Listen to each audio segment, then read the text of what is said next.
You're listening to Leadership Loading, a podcast that inspires leaders to be continuous learners and provides insight for those making the leap from the front line to the boardroom. My name is Jason McLaren, and I'm an Air Force firefighter veteran and safety expert turned entrepreneur and nonprofit director. I'm sitting down with industry leaders to talk about their leadership traits and lessons they have learned that can make an impact on future leaders. Hey everybody, it's Jason McLaren with Leadership Loading Podcast. My guest today is Jed, and he is a graduate from Southern California Seminary with Master's in Divinity, and he's returned to complete his second degree in psychology. He's a licensed marriage and family therapist and adjunct psychology professor, coach, and author. He's written over 20 books filled with easy marriage wisdom. So hopefully we can kind of tweak some of that and bend it into the leadership side. I know with my marriage, leadership's very important in the household. So he's going to use some of those tips that he uses for that and kind of talk to us a little bit about leadership and reflection, because we are talking about episode 7 of our 8-part series on resilient leadership. So Jed, thanks for coming on. Jason, thanks for having me here. This is fun. This is a little bit different than my usual conversations on marriage, family, and relationships, but I love leadership. And can I tell you one of my favorite leadership stories? Go for it. So I first became interested in leadership in high school and actually grew up going to Skyline Church, which is where leadership expert John Maxwell was teaching. And so after youth group on Sundays, I'd ask my parents, like, hey, can I stay and hear John Maxwell teach?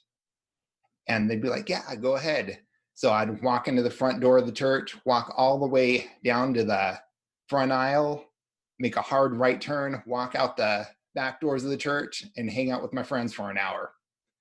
And now I'm kicking myself, as here I was every single week, had the opportunity to hear one of the foremost leadership experts speak, and totally passed it by. Now, good news is my parents were smart. They left tons of books by John Maxwell around the house. I got curious, started picking those up and reading those, and really got excited when this whole idea clicked that there were things that I could do to really just become a better person, to connect with people better, to get better at the jobs that I'm doing, and just kind of all around become a better guy. So that was my introduction to leadership.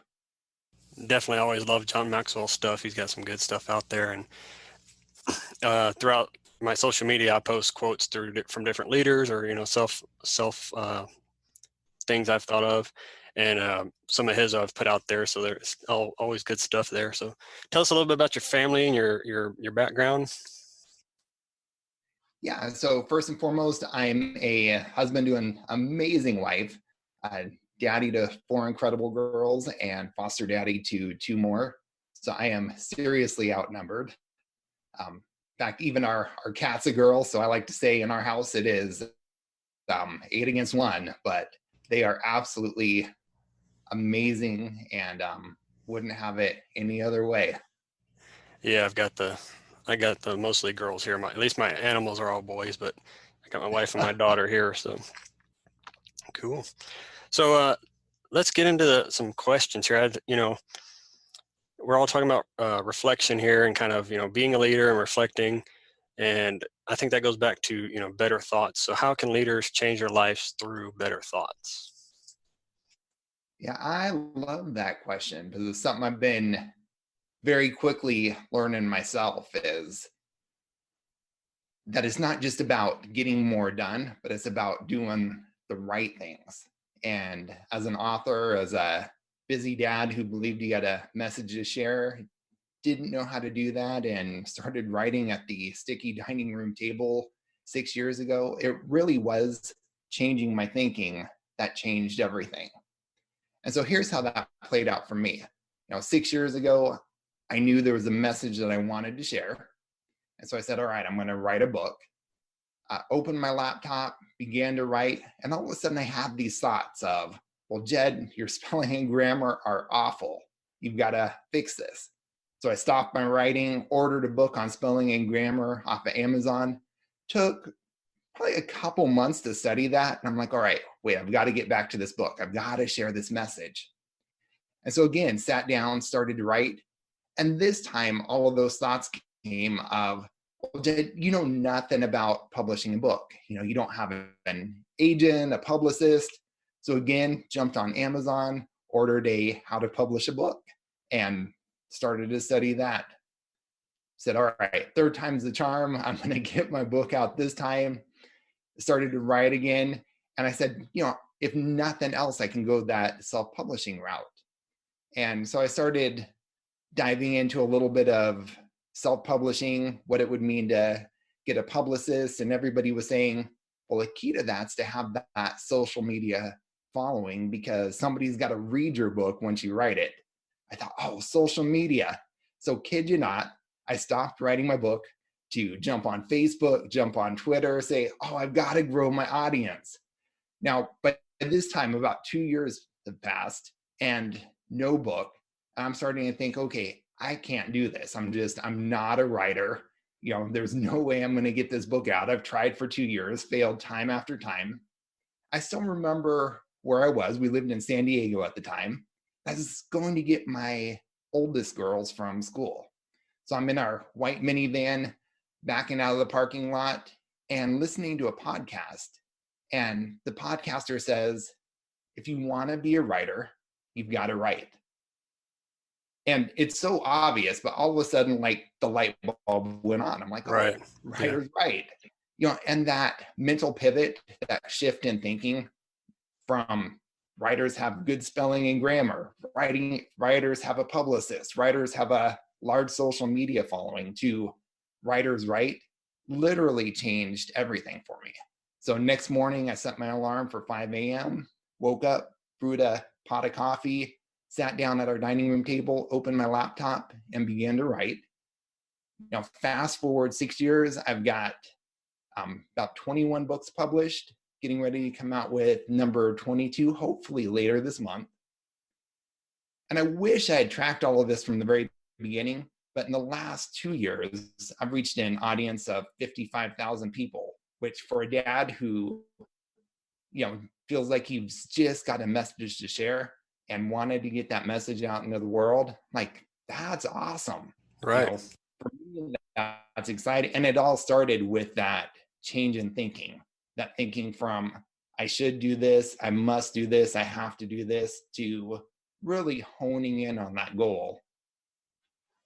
Yeah, getting it done. Like, I think that's one of the things with entrepreneurs and people that are self-employed or want to write books in addition to whatever they're doing full time. You got to have that hustle, because you're not going to have time during the day. The 9 to 5, you're busy. So you either got to do it late at night. You're either doing that 10 p.m. to 2 a.m. or like you said, getting up at 4 or 5 in the morning like I do, and knocking out some stuff before you go to your 9 to 5s. So with that, we're talking about time now. So what do busy professionals need to do to connect closely with their loved ones as they pursue their purpose? So, we're starting to take time of our life now. So how can we make sure that is, we had an episode about work-life balance. So how can we make sure that, as we're reflecting and as we're doing this, we're still remaining that close connection? Yeah, Jason, that's such a great question to ask. There really is that connection between the two. One thing that I know is if you don't have your closest relationships, you don't have anything. And so one of the things that let me do what I do is keeping that strong bond with my wife, Jenny. So to connect closely with our loved ones, I love the idea of building in habits. Same thing for the same entrepreneurial skills are almost the same skills that you're going to use in your relationship. A lot of times it's just those tiny habits. And so now that I'm diving into more of the research behind tiny habits, I'm able to look back and say, oh, here's what I finally did right and what worked for me. So the research shows that the best way to form a new habit is to attach it to an old habit. So when it came to writing, I had this morning routine of I'd wake up in the morning, I'd brew a pot of coffee, and then I'd start my day. And when I heard writers write, I said, oh, I'm going to brew a pot of coffee and I'm going to sit down and write. And so attaching those things really made a big difference for me. But then Jenny said, Jed, hey, when you're in your writing zone, like you're gone.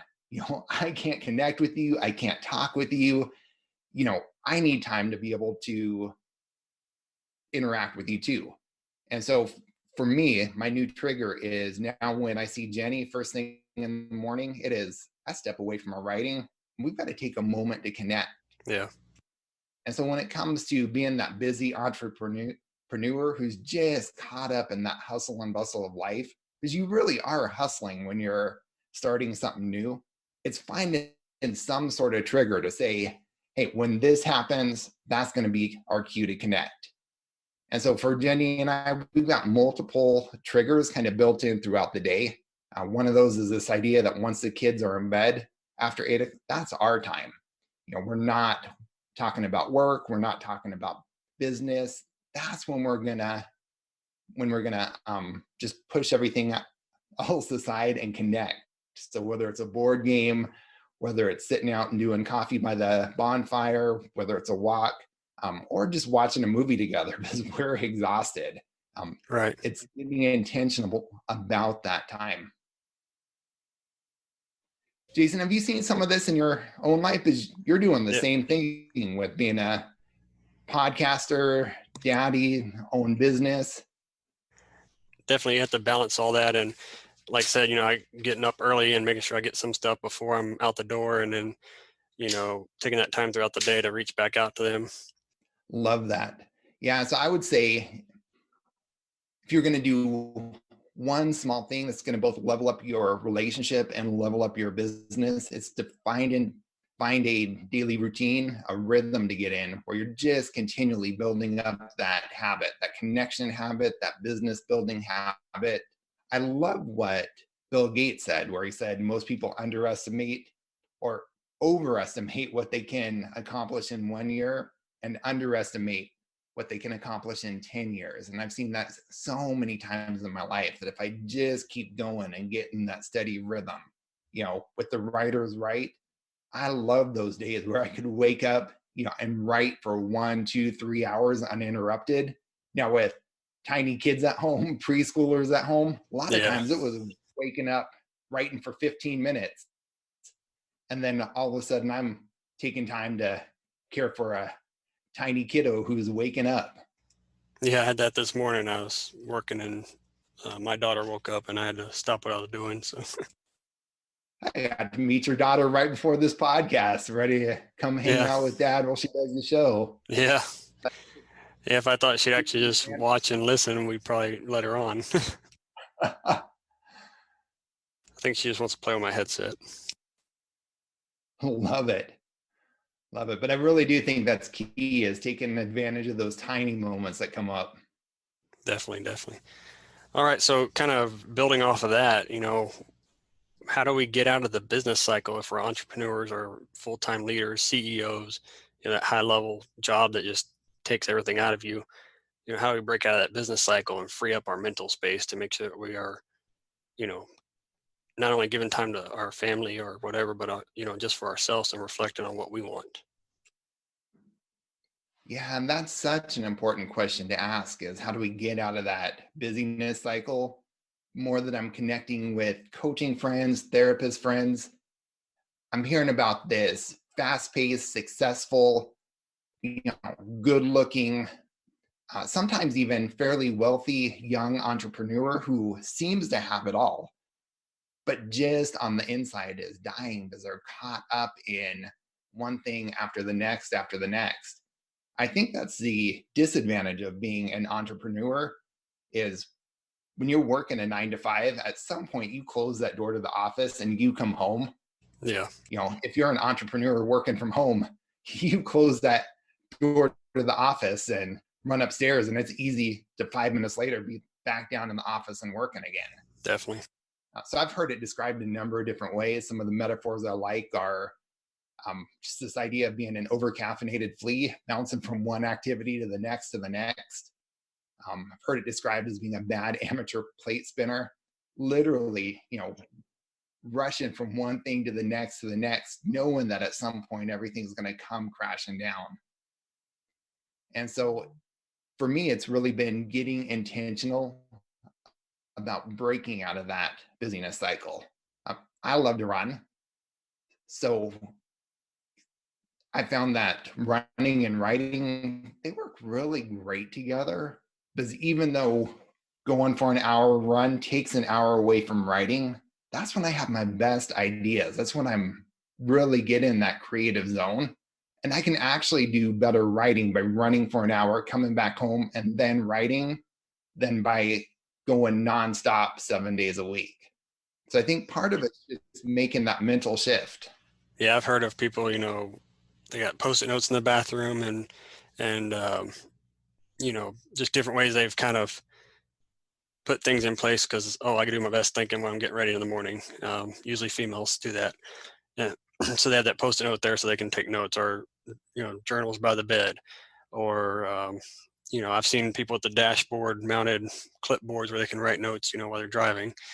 I think technology's helped a little bit now because you can do, audio recording or something like that. I've got the little notepad app, and that's where I type all my stuff. But getting out of that, business mindset and being able to kind of focus on something different, and then that your brain's able to go in that flow state where you can, have those ideas. And so, yeah, it all comes back to that. So good deal. Yeah, finding that rhythm is so important. I know for me, just another simple phrase that really helps is this phrase of take a deep breath and sip your coffee slowly. Yeah, For me, when I'm caught up in the hustle and bustle, which I love coffee, by the way, got mine right here. me too. But when I'm caught up in that, I love it, just kind of in that fast pace, I'll down a cup of coffee. I won't even taste it. So for me, sometimes it's waking up, coming down to our basement, sitting on the couch, lighting a fire, and just taking a couple minutes to enjoy the moment. That deep breath, I'm going to be fully here, fully present, actually taste my coffee, and really sets the tone for the rest of the day. So whether it's running, whether it's taking deep breaths, sipping your coffee slowly, finding another routine that you enjoy, I think the key is to build that rhythm and have that steady pace of reflection time. Definitely. So if reflection's so helpful, like we've been talking about, why don't a lot of leaders do it? I think it's because it doesn't feel productive. When I'm Yeah, sitting on the couch drinking coffee, it's tough to guard against those thoughts. It's like, dude, you could be writing right now. You could be cranking out the pages in your next book. right. When I'm running, sometimes it's hard to see that as important because all of the other thoughts start flooding my head of you could be doing this, you could be taking care of business, freeing up time to spend with your kids. So I think it's watching those shoulds, ought tos, musts, those negative thoughts that tend to bombard us when we're taking that downtime. Do you have any thoughts on that? Yeah, I agree with what you said. Sometimes it's frustrating. You'll be somewhere where you can't actually be like you said, productive. And, like I can't have my laptop with me because I'm doing something, in a conference or something. But my brain's just spinning like, I need to do this and this, and how can I be productive? And so, um, same thing with like journaling or mind mapping things, something like that. I think, I could just go ahead and jump into the productivity part. And I think that, you have to lean back and kind of have that wind down time, like we talked about, and that free up that mental capacity so that you can focus on the productivity part. Yeah, I love that. I love that idea of freeing up the mental capacity. One thing that helped me was as I began reading more books on leadership, more books on business, I'd hear really successful entrepreneurs talk about looking for the one big domino. I say, I could be doing more work, but I know if I take time and I stop and I think and I find just that one big domino that's going to knock down all the rest, like that's gold right there.